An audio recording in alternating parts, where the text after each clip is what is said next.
حضرت عبداللہ بن عمر رضی اللہ تعالیٰ عنہ فرماتے ہیں کہ میں مدینہ منورہ سے نکلا ایک سفر کے لیے. میں نے کچھ کھجوریں، کچھ سرکہ، کچھ خشک چیزیں ساتھ رکھ لی کیونکہ سفر لمبا تھا. فرماتے ہیں کہ میں ابھی کچھ فاصلہ میں نے مدینے کا طے کیا تو ایک صحرا آیا. دوپہر کا وقت ہو گیا تو میں کھانا کھانے لگا. رمضان کا مہینہ نہیں تھا، محرم سفر کے ایام چل رہے تھے.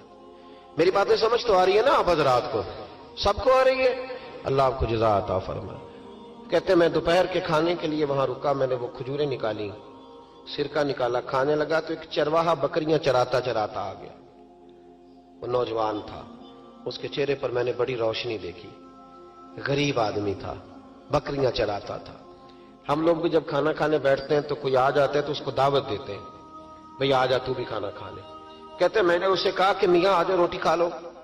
کہنے لگا نہیں، اللہ آپ کو جزا دے، میرا دل چاہتا تھا کہ کوئی میرے ساتھ کھا لے.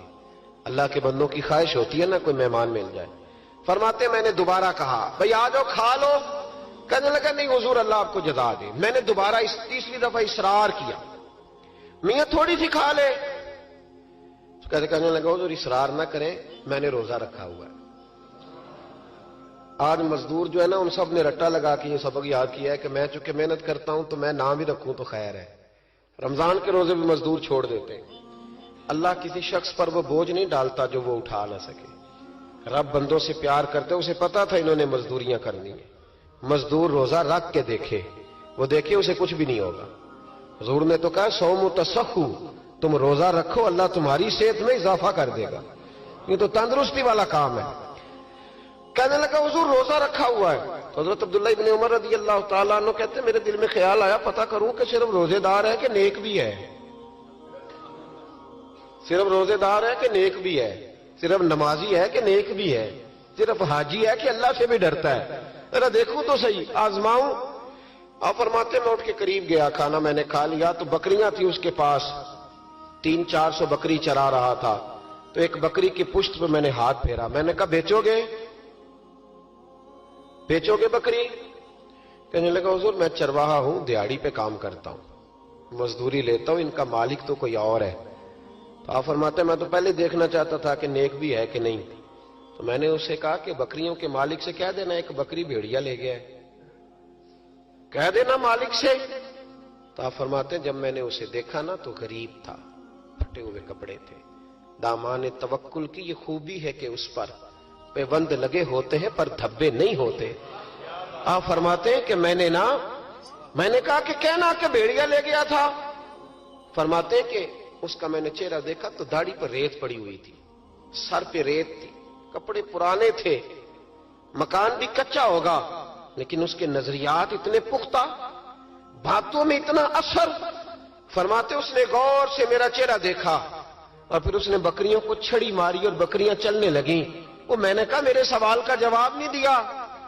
تو کہنے لگا حضور میں بکریوں کے مالک کو تو کہہ دوں گا بھیڑیا لے گیا ہے، اور جب کائنات کا مالک پوچھے گا تو پھر کیا جواب دوں گا؟ جب عرش کا مالک پوچھے گا تو پھر کیا جواب دوں گا؟ اللہ بھی تو پوچھے گا نا، تو اللہ کو کیا بتاؤں گا؟ حضرت عبداللہ ابن عمر رضی اللہ ایک تقریر ہوتی ہے، میں لچھے دار خطاب کروں گا، میں بڑا زبردست اثر ڈالوں گا. آپ او بھائی زیادہ انقلاب تو عمل سے آتا ہے، زیادہ انقلاب تو عمل سے آتا ہے، زیادہ تو 2 منٹ میں لوگ انقلاب. حضرت عبداللہ ابن عمر کہتے ہیں اس نے کوئی تقریر نہیں کری. تقریر بھی اثر کرتی ہے، اس کا بھی فائدہ ہوتا ہے، یہ بھی دل صاف کر جاتی ہے، اس میں شک نہیں. لیکن جو عمل کے ساتھ تاثیر ہوتی ہے اس کا تو حسن ہی نرالا ہے. بات جو دل سے نکلتی ہے اثر رکھتی، پر نہیں طاقت پرواز مگر رکھتی ہے. تو کہتے وہ ایک جملہ اس نے کہا کہ اللہ پوچھے گا تو کیا جواب دوں گا. تو آپ فرماتے ہیں میں کانپنے لگا.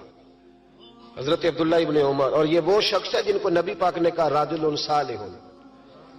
عبداللہ بن عمر نیک آدمی ہے، حضور نے کہا نیک آدمی ہے. حضرت عبداللہ ابن عمر کہتے ہیں میرے وجود کے رونگٹے کھڑے ہو گئے. میں سفر پر نہیں گیا بلکہ میں وہیں سے واپس ہو لیا اور میں سیدھا اس شخص کے میں نے مالک کا پتہ کیا کس کی بکریاں چراتا ہے. فرماتے ہیں میں نے معلومات کر کے پہلے وہ غلام خریدا، پھر وہ 400 کے لگ بھگ بکریاں خریدیں، پھر میں نے اسے بلا کے وہ بکریاں تحفے میں دیں. تو مجھے کہنے لگا یہ کیا ہے؟ تو میں نے کہا تو نے قرآن نہیں پڑھا؟ اللہ سورہ طلاق میں فرماتا ہے کہ تم مجھ سے ڈر جاؤ، میں ہر مشکل سے نکلنے کا تمہیں راستہ دے دوں گا. وَيَرْزُقْهُ مِنْ حَيْثُ لَا يَحْتَسِبُ، اور تمہیں وہاں سے روزی دوں گا جہاں سے تمہارا کبھی گمان بھی نہیں گیا ہوگا۔ فرمایا تو چونکہ اللہ سے ڈرتا تھا تو یہ رب کریم نے تجھے روزی عطا فرمائی ہے، یہ بکریاں اب تیری ہیں،